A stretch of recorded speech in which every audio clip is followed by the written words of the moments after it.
Stéphane de Groot manie comme peu l'art des mots, mais derrière cette aisance se cachent de nombreux doutes. Des échecs, celui qui a écrit sa première scène Un léger doute en a connu plusieurs, mais tous n'ont pas un goût amer. Comme son divorce avec Odile d'Oultremont. En se mariant avec la romancière belge Odile d'Oultremont en 2014, Stéphane de Groot pensait très certainement qu'il passerait le reste de ses jours avec elle. L'arrivée de deux filles l'avait sans aucun doute conforté dans cette idée. Mais la vie en a décidé autrement et le comédien et humoriste belge de 57 ans est passé par la délicate étape du divorce. C'était en 2018. Restait alors à réussir cette séparation alors que son mariage s'est soldé par un échec. Stéphane de Groot l'a fait et ce n'est pas donné à tout le monde. Cette semaine dans les pages de gala, pour la promotion de sa pièce Un léger doute dont il est l'auteur, c'est une grande première, et dans laquelle il joue également au Théâtre de la Renaissance à Paris, l'ancien pilote automobile aborde de nombreux sujets personnels.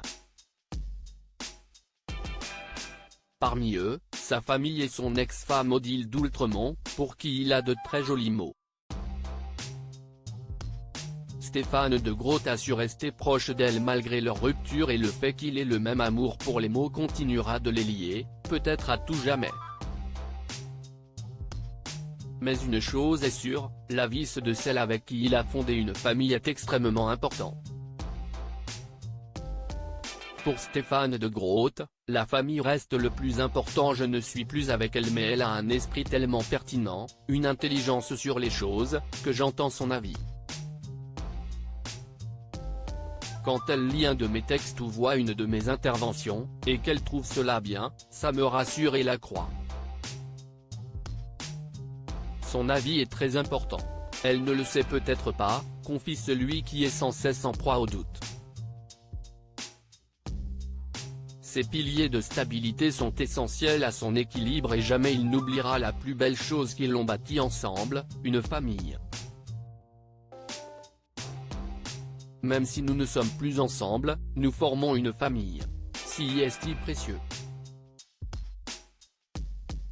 Je lui dois notamment d'avoir les deux filles que j'ai, déclare-t-il avec une infinie tendresse. La seule certitude que Stéphane de Groot possède concerne ses filles âgées de 14 et 17 ans et l'amour inconditionnel qu'il leur porte malgré ses nombreuses absences.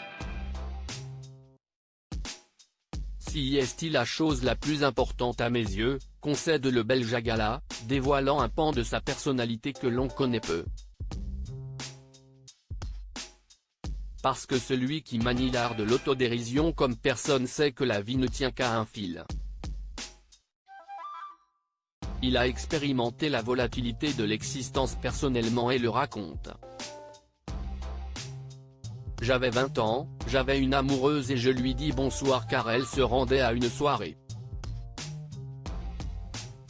Et à 9 h du matin, le lendemain, on m'a fait venir à la morgue pour un dernier au revoir, se souvient-il. Une confrontation très précoce à la mort qui n'a pas soigné ses nombreuses incertitudes mais lui permet aujourd'hui de savoir ce qui est le plus important pour lui. L'intégralité de l'interview de Stéphane de Groot est à retrouver dans le numéro du 19 octobre 2023 du magazine Gala.